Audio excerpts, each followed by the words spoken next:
Hello student, आप सभी का इंग्लिश बाय अतुल सर पर स्वागत है। आज का जो सेशन होने वाला है बड़ा ही फैंटास्टिक और बड़ा ही इम्पोर्टेंट सेशन होने वाला है, क्योंकि यहाँ से बोर्ड के बहुत ही अधिक क्वेश्चन भी बनते हैं। कल यही चैप्टर हम लोग लाइव में थोड़ा सा पढ़े थे, लेकिन कुछ टेक्निकल इश्यू की वजह से हम इस पूरे कॉन्सेप्ट को क्लियर नहीं कर पाए थे। बच्चों की कुछ स्पेशल डिमांड भी थी कि सर एक बार फिर से वो चैप्टर आप रिपीट करें। तो मेरा जो चैप्टर है वो लाइव क्लास का ही एडवर्ब ही है, लेकिन वह चैप्टर स्टार्ट हो उसके पहले मैं आप लोगों को कुछ सूचना देना चाहता हूँ। सूचना आपको सब मालूम ही है, लेकिन एक बार फिर से मैं आपको वो दोहराने की इसलिए इच्छा रखता हूँ क्योंकि ये बच्चों की भी यही डिमांड है। यदि आपको मेरा यह सेशन, मेरा यह कंटेंट अच्छा लगता है तो आप हमारे channel English by Atul sir को सब्सक्राइब करें, लाइक करें और शेयर करें। जो पढ़ने वाले स्टूडेंट्स हैं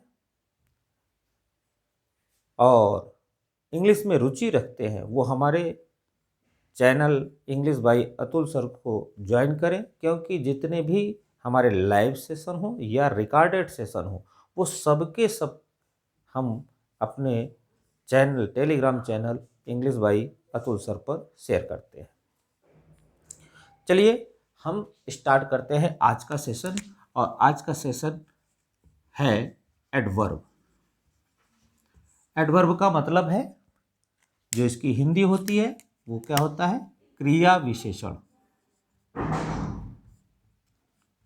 क्रिया विशेषण शब्द से ही आपको मालूम पड़ रहा है कि विशेषण अर्थात विशेषता बताने वाला कोई शब्द। ये विशेषता किसकी बताता है? क्रिया की। लेकिन शब्द के अनुसार इसकी परिभाषा थोड़ी सी छोटी हो जाती है। जो इसकी एक्चुअल परिभाषा है वो क्या है? Adverb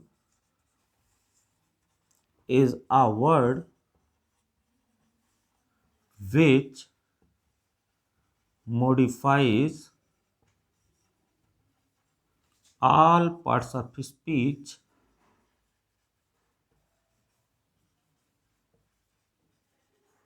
except noun or pronoun।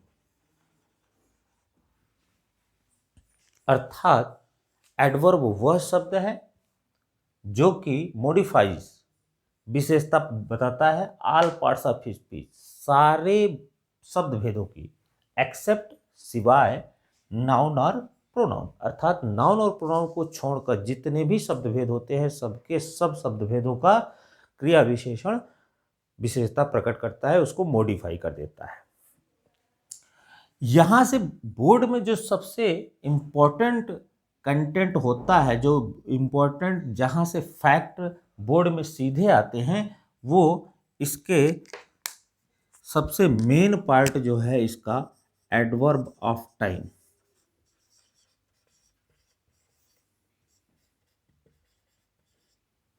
इस पार्ट पर सबसे अधिक क्वेश्चन बनते हैं। यदि यहाँ से आपको इसका कॉन्सेप्ट क्लियर होता है तो आप कक्षा 10th के बोर्ड हो या 12th को बोर्ड हो, सब जगह कुछ न कुछ यहाँ से कंटेंट अवश्य मिलता है। तो एडवर्ब ऑफ टाइम, ये जो शब्द है ये पहले ये क्लियर करेंगे कि इनमें से कौन कौन से शब्द हैं जो एडवर्ब ऑफ टाइम के अंतर्गत में आते हैं। तो इसमें जो सबसे पहला शब्द निकल के आता है वो है ऑलवेज। दूसरा एक शब्द इस है एवर। तीसरा एक शब्द है नेवर। चौथा एक आपका शब्द होगा सेल्डम। उसके बाद एक आपका शब्द होता है ऑफेन। ये सारे शब्द जो हैं वो एडवर्ब ऑफ टाइम के अंतर्गत में आते हैं। अब हम आज का कॉन्सेप्ट स्टार्ट करें कि इस सारे शब्दों का जो कॉन्सेप्ट है वो क्या है। उसके लिए हम आज का सेशन यहीं से स्टार्ट करेंगे और यह देखना है हम लोगों को कि ये जो सारे शब्द हैं वो सेंटेंस में कैसे और किस परिस्थिति में कहाँ इनकी प्लेस वैल्यू होती है, उसको ही आज हम क्लियर करेंगे। तो जो सबसे पहला क्वेश्चन आपको डायरेक्ट दे रहे हैं कि अगर मैं बोलूं ही स्पीक्स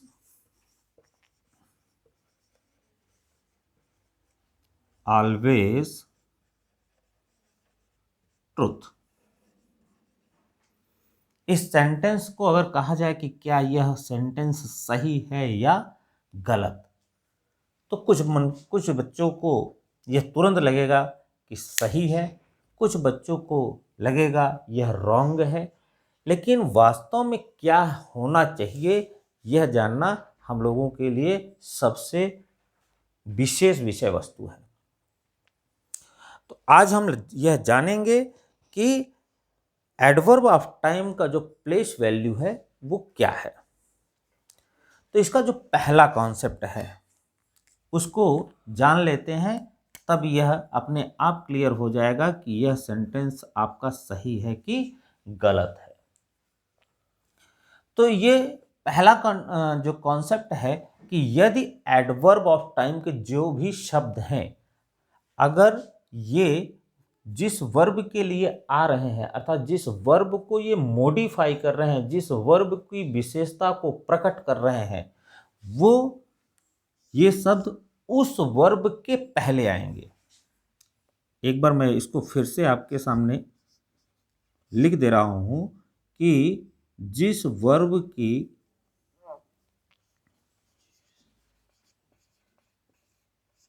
विशेषता नहीं कह सकते, जिस वर्ब को मॉडिफाई कर सकते हैं, इसको जिस वर्ब को ये मॉडिफाई कर रहे हैं उनके पहले आएगा, अर्थात उस वर्ब के पहले हम इस एडवर्ब ऑफ टाइम को यूज करेंगे। तो आपको पहला जो कॉन्सेप्ट मिला कि ही स्पीक्स ऑलवेज ट्रुथ, वह सदैव सत्य बोलता है। तो आपको मालूम है कि उसके जो सत्य बोलने की बात आ रही है वो ऑलवेज उसको मॉडिफाई कर रहा है। तो जब यह मॉडिफाई कर रहा है तो आपका जो सेंटेंस है वो यह तुरंत क्या हो जाता है, गलत हो जाता है। तो इसका सही क्या होगा, तो ये हो जाएगा ही ऑलवेज स्पीक्स ट्रुथ। अब हमको ये अनुमान है कि आपने यह समझ लिया होगा, चाहे यह ऑलवेज में हो, एवर में हो, नेवर में हो, सेल्डम में हो, ऑफन में हो, यदि ये वर्ब को मॉडिफाई कर रहे हैं तो ध्यान आपको ये देना है कि इन शब्दों का अर्थात एडवर्ब ऑफ टाइम को हम वर्ब के पहले यूज करेंगे। लेकिन यहाँ आपको नोट एक बात का करना है, यहाँ तुरंत एक अपवाद भी निकल कर आता है कि ये वर्ब से पहले हो गया, लेकिन तुरंत एक अपवाद निकल के आता है कि यदि वर्ब टू बी है, यदि वर्ब क्या है, टू बी है, तो ये टू बी के बाद यूज होगा। जो वर्ब टू बी होता है वो टू बी के बाद ये सारे शब्द आएंगे। लेकिन ध्यान, अब यहाँ पे ये कुछ बच्चों को शायद टू बी न समझ में आवे, तो मैं उसको भी बता रहा हूँ। टू बी का और कुछ भी मतलब नहीं होता है, केवल क्या होता है, इज, एम, आर, वाज, वर, ये टू बी के फॉर्म है। यदि सेंटेंस इनसे बना हो, इज, एम, आर, वाज, वर से बना हो, तब हमारा ये जो एडवर्ब ऑफ टाइम है ये तुरंत उस वर्ब के बाद यूज होगा। एक एग्जाम्पल लेकर इसको और अच्छे से क्लियर करते हैं। अगर सेंटेंस हमारा लिखा है कि he never is late, he never is late, sentence कह रहा है कि वह कभी नहीं देर होता है। अब यहाँ पहले कॉन्सेप्ट को ध्यान में रखकर वर्ब के पहले यूज कर दिया गया है। बच्चे यहाँ घबरा जाते हैं, लेकिन आपको सीधे सीधे यह दिमाग में रखना है कि यदि सेंटेंस में इज, एम, आर, वाज, वर कोई भी है तो ये जो एडवर्ब ऑफ टाइम है ये तुरंत उस वर्ब के बाद यूज होगा। तो इसके अनुसार से यह हमारा सेंटेंस क्या हो जाता है, रॉन्ग हो जाता है। और यह रॉन्ग हो गया तो अब इसका सही क्रम क्या होगा वह भी जान लेते हैं।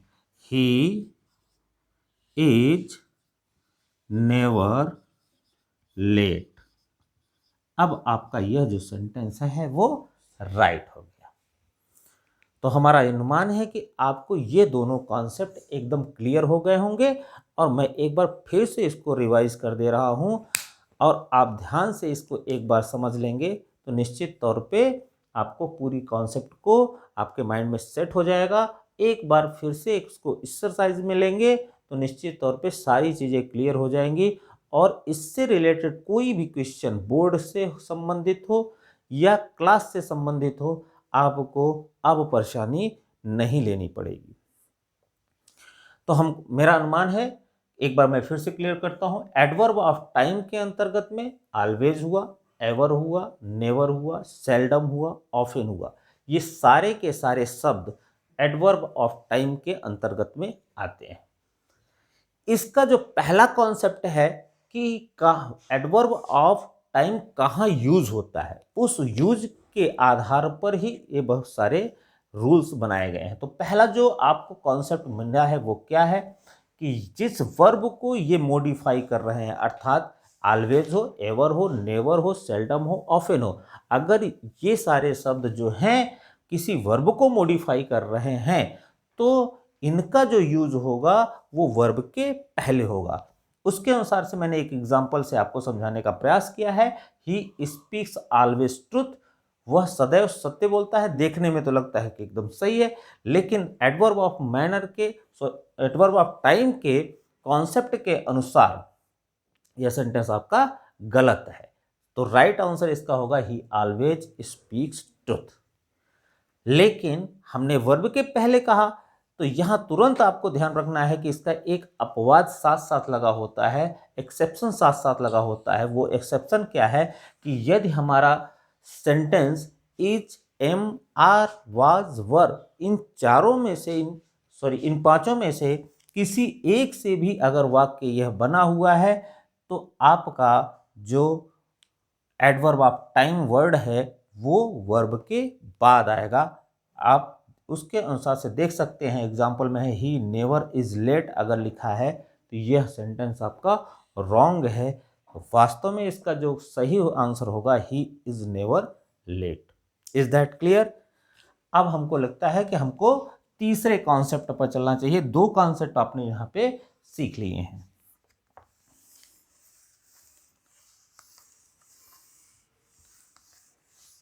तीसरा कॉन्सेप्ट हम समझते हैं कि जो भी एडवर्ब ऑफ टाइम के वर्ड हैं, यदि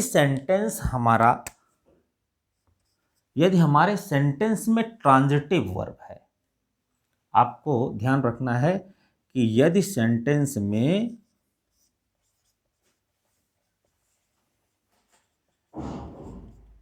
ट्रांजिटिव वर्ब है, ट्रांजिटिव का मतलब तो आपने समझ ही लिया होगा। कुछ बच्चों को किताबी भाषाओं को देखकर ही डर लगता है।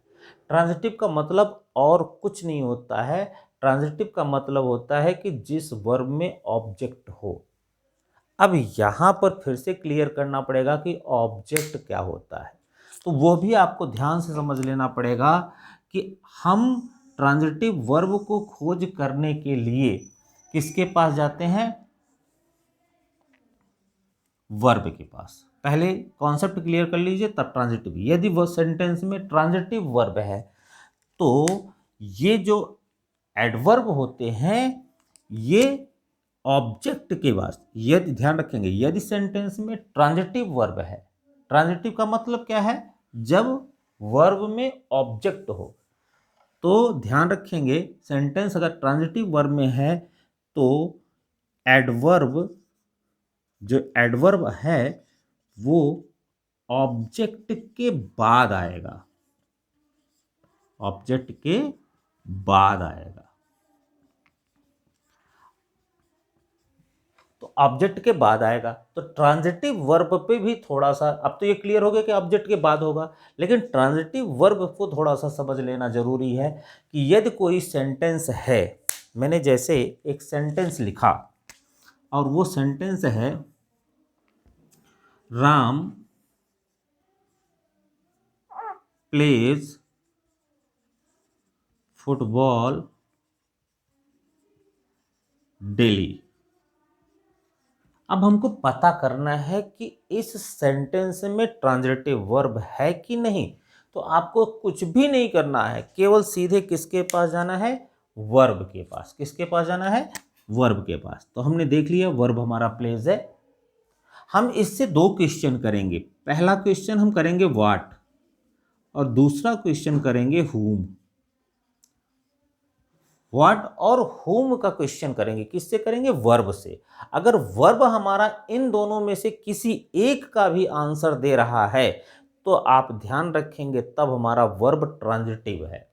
मैं आपको एक बार क्लियर करता हूं। लिखा है सेंटेंस, कहना क्या चाह रहा है कि Ram plays football daily, Ram प्रतिदिन या रोज फुटबॉल खेलता है। अब हम वर्ब के पास जाएंगे। वर्ब से मैंने क्वेश्चन किया व्हाट, क्या खेलता है, आपका आंसर तुरंत आया फुटबॉल खेलता है। व्हाट का आंसर दिया, क्या दिया, फुटबॉल। तो ये समझ लीजिए अगर इन दोनों में से किसी एक का भी उत्तर मिल रहा है तो इसका मतलब आपका वर्ब ट्रांजिटिव है। तो व्हाट मिला, आपका आंसर फुटबॉल खेलता है। और ये ध्यान रखेंगे व्हाट से आपको उत्तर नहीं मिल रहा है तो एक बार और आपको चेक करना पड़ेगा कि हुम। अगर वर्ब से हम जैसे एक वाक्य उसको भी लेकर समझाते हैं। क्वेश्चन, आपको क्वेश्चन दिया गया, he gave me a pen. हमको ट्रांजिटिव पता करना है तो हम वर्ब के पास जाएंगे। किसके पास जाएंगे, वर्ब के पास। वर्ब से मैंने क्वेश्चन किया व्हाट और दूसरा क्वेश्चन हमको करना है हुम। तो यहां क्लियर करना है ही गेव, उसने दिया। क्या, अब क्या दिया, तो आपका उत्तर आएगा अ पेन। अ पेन, इसका मतलब ध्यान रखेंगे आपको एक ऑब्जेक्ट मिल गया। दूसरा क्वेश्चन आपको करना है हुम, तो किसको दिया, मी, दूसरा भी मिल गया मी, तो ये आपका दूसरा ऑब्जेक्ट भी मिल गया।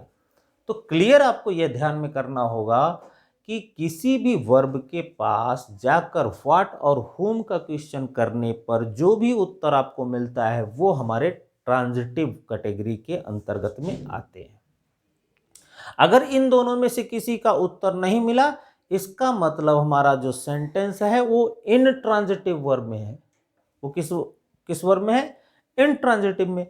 तो अब कॉन्सेप्ट आपको क्लियर हो जाएगा कि सेंटेंस में यदि ट्रांजिटिव वर्ब है तो जो एडवर्ब है वो ऑब्जेक्ट के बाद में आएगा। अब एक क्वेश्चन के माध्यम से और क्लियर कर लेते हैं।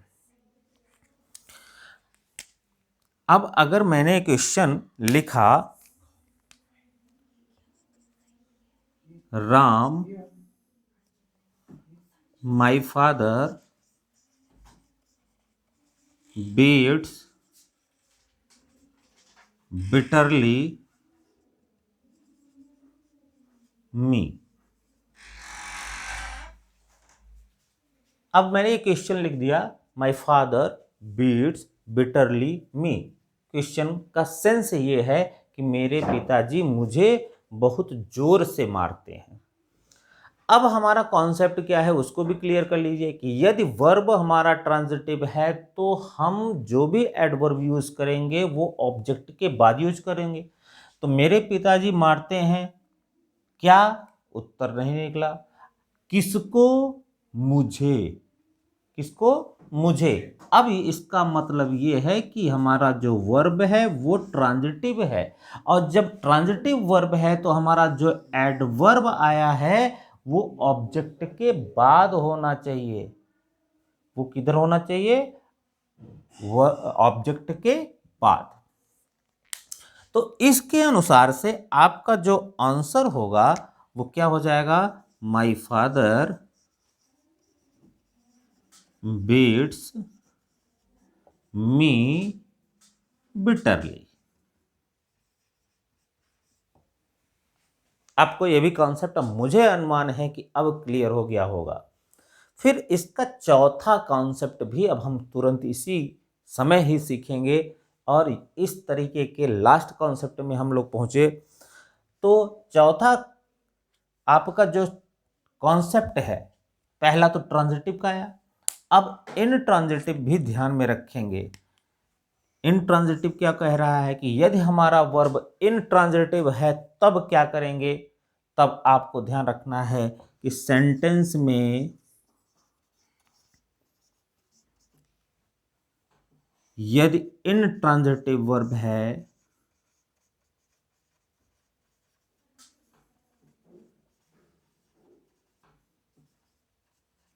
यदि सेंटेंस में इनट्रांजिटिव वर्ब है तो जो एडवर्ब होगा वो वर्ब के बाद आएगा।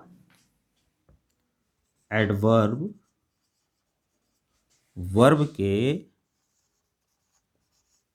बाद आएगा। ध्यान रखेंगे, ट्रांजिटिव में कहां आएगा? ऑब्जेक्ट के बाद में आएगा। ट्रांजिटिव में कहां आएगा? ऑब्जेक्ट के बाद में आएगा।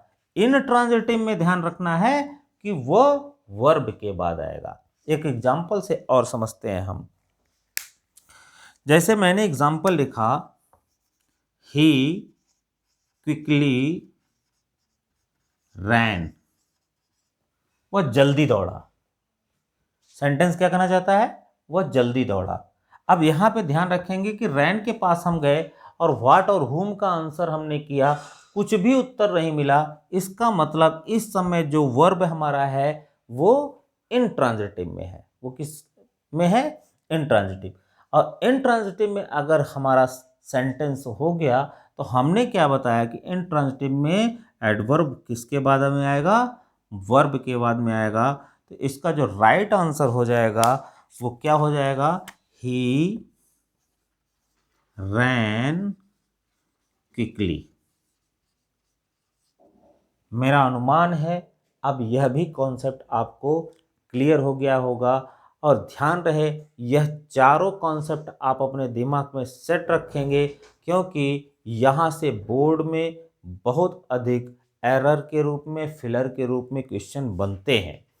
तो एक बार फिर से पुनः मैं चारों कॉन्सेप्ट क्लियर कर दूं कि एडवर्ब ऑफ टाइम के अंतर्गत में जितने भी शब्द आते हैं, वो पहला कॉन्सेप्ट आपको ध्यान में रखना है कि अगर वो वर्ब को मॉडिफाई कर रहे हैं तो वह वर्ब के पहले आएंगे।